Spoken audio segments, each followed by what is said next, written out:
हैं, एक अहम खबर आपको दे दें, मौलाना फजलुर रहमान और शहबाज शरीफ का मुलाकात करने का फैसला सामने आया है। ज़राए के मुताबिक शहबाज शरीफ और मौलाना फजलुर रहमान में मुलाकात सरबराही इजलास से कबल होगी, ये कहना है ज़राए का। पीपल्स पार्टी और ANP की PTM में वापसी से मुतालिक भी इस मुलाकात में मुशावरत की जाएगी। पीपल्स पार्टी और ANP के साथ होने वाले राबतों पर भी गौर किया जाएगा।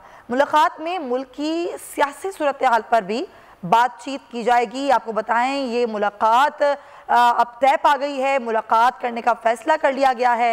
मौलाना फजलुर रहमान और मियां शहबाज शरीफ के दरमियान बाज़ाब्ता बहुत अरसे बाद ये मुलाकात होने जा रही है और ये मुलाकात हो रही है PTM के सरबराही इजलास से पहले।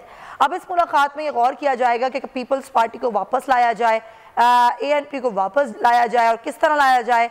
इसी हवाले से मजीद बात करेंगे सिद्दीक साजिद से। सिद्दीक, पहले तो मियां शहबाज शरीफ ये कह चुके थे कि पीपल्स पार्टी को नहीं लाया जाएगा, अब क्या लाने पर गौर किया जा रहा है वापस PTM में?